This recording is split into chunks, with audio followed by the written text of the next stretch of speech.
Watermelon, cantaloupe, manatee, old shoal, disappearing objects gone now. Jokes on the water at school, screen on fire, full fire. Keep going and run or ride yourself forward. Make it bad but good and everything looks like the letter F. Everything's crooked but perfect. Just kidding, it's all sad. Makes people collapse, but who cares anyway? Fruit in a bowl. Toss the cookies out of the cookie jar. I don't use a cookie jar. Fruit in the jar. Everybody come and join the feast. The table is wide and spread for you, but you do not come. I will eat your favorite watermelon by myself, I guess, and the meat will rot because all the company I have are ghosts that pluck their feathers out on eBay. I guess I had too many stressed birds for pets. Daisies unfold, but was I talking about tulips? Y looks like a letter. Feels like something else new. Can it be new? Nose, head, I can't draw. Is this all good? Am I bad? Am I ranting? I take piano lessons and everything eventually breaks and I will eventually grow up and be scared and responsible and do things and then I will eventually die, so what's the point of learning? This moment? Okay, I'll keep this moment, but I know they won't inscribe it on my grave because it's too long to explain and too much beauty is too beautiful for eyes to see. My own eyes are on fire. My finger's in a pencil sharpener because I couldn't find a pencil and I didn't want to write with a marker. Maybe I should write with a crayon or mow lawns with a glue stick. I should plan a vacation so I can become tiny, because then the light switch will be easier to use, and I'll be able to climb an accordion. But I can't play an accordion, so my hypothesis is that it won't be like in the cartoons and I won't make music. Hypothesis is a long word, and accordion is also long, but I like the word hypothesis and I like accordions, sort of, though I don't play them. If you jump on an accordion, I bet you would spring right back up because that's what an accordion is like. And if you don't clean out the basement right now, I will get super mad and possibly kill you. But the correct thing to say would be angry because mad would mean you're crazy. But I'm mad with anger at grammar because I like grammar anyway. But I also like the word mad. Mad, mad, mad. Say it louder. Turtles crawl slowly, but the one my cousin made out of a paper plate is completely still. I think my cousin made it. Maybe I crafted it in my sleep. Ha ha. Good one. Good joke. Why is no one else laughing? I don't think I should go on stage and be a comedian because all my jokes suck and I'll be the only one dying of laughter and everyone will storm out because they think I'm annoying. Pinwheels and flowers are similar, except one is plastic and one is paper, because I see a flower right now and it's paper. Why are you smiling? Why aren't you smiling? Why is your mouth so tight and grim? It's all wrong, and so is the writing, so why do I keep painting? I draw people wearing crowns, but then I put X's through the crowns and I laugh and I give them red hair because I like red hair. I like carrots too, but the bunnies will eat all my carrots before I can, and I don't really like carrots. Are you sure you don't want to eat with me? It's nighttime, I should go to bed. I don't want to sleep, and I need to get this olive out of the jar and unstick my cat from the can and get the stain from the juice of the orange off the couch, the table, my clothes, and my chin. Okay, but really there's nothing to see except orange and red. I see pink, blue, and so many different shades of green too, but don't tell.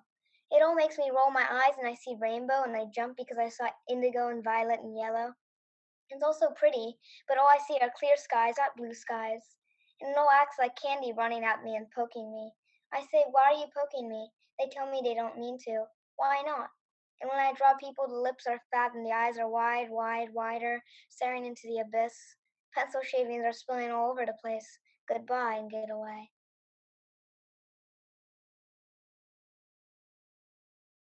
I think that we should just be quiet for a while and sit. I mean,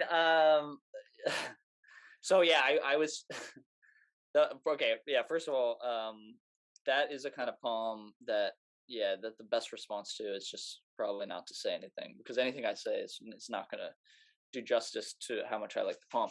I did. I mean, I took a full page worth of notes, but after a while, it was just it was like too hard to. I mean, I take notes on everyone's poem, so I've been doing this for everyone. But yeah, with this, eventually I just gave up after a while because I felt like I wanted to enjoy the poem and just stop. It just kept going on, and I was like, okay, I'm just gonna stop for a while. But and I tried to track the movement of the poem. I thought I would try to make a shape out of it, but I couldn't.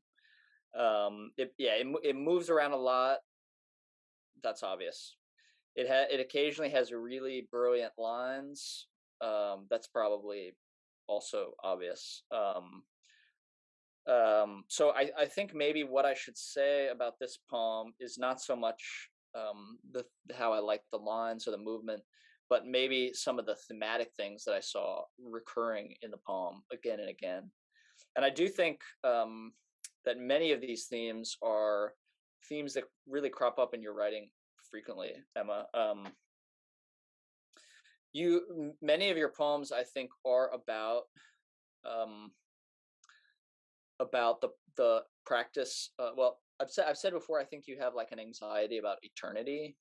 I don't know if you know this about yourself, but you have like a yeah. There's kind of like an anxiousness in your poem about living forever. It's a really weird thing about living forever, and so that's a thing that kind of recurs in this poem as well. And then you also have this anxiety between like dying and making art that seems to make a lot of sense to me, where you are in many times in that poem you ask the question like, why learn something? I'm just going to die or whatever. I have this moment, but they're not going to put it on my gravestone. And then you have this other question where you say, why paint? Like, why am I even painting?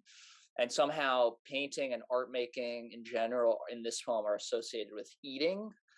So there's something about how making art is a kind of consumption of sorts. But yeah, there's a lot of anxiety in your poems, I think, and maybe anxiety is not the right word, but like a tension or interest, kind of anxious interest in the relationship between the mortal human being making immortal art or wanting to make immortal art, and that task always seems slightly impossible. In this particular poem, there's also this weird theme about jokes. Like there's really like a major thread about how things are not funny, and then just kidding, they're hilarious, or like just kidding, they're sad. So there's like a weird thing. I think this was my favorite thing about that particular poem that you read, and this is the last thing I'll say. Otherwise, I'll just ramble. Which you also, you by you I mean the poet asks the question, um, am I bad? Am I ranty? So good. Am I bad? So it's clear you were thinking about automatic writing even as you were writing automatically. Like, is this bad? You're wondering, is this bad art? So that's what I mean by the kind of anxiety of making art. Um, the speaker of that poem is simultaneously ironic, sarcastic, kind of flippant. Says things like, "Who cares? Um, it doesn't matter," things like that. But then quickly the speaker will flip into a tone that's earnest, that's actually sad, that is anxious, that has very serious concerns with um, yeah, with making art and dying and being funny. I love the section in the poem where the speaker talks about getting up on stage to like deliver a comedy routine, but how she doesn't want to do it because no one will laugh, and then she'll be the only one dying of laughter. So that's the phrase. That's like really the phrase that one could highlight: dying of laughter, where you have the simultaneity of death and also like enjoyment, laughter, smiling. There's a lot of smiling stuff. There's a lot about jokes. Yeah, the speaker is simultaneously cold and very vulnerable. It's really kind of my favorite thing that a poem can do. You might be interested, Emma, in a poet who does similar kinds of things named Dean Young. I just wrote his name into the chat. You might look at him. He's also very good at like just getting a lot into his poems and kind of jumping around from line to line to line, so you never really have a stable footing. You never really know who the speaker is because he's constantly contradicting himself and kind of undoing his own imagery.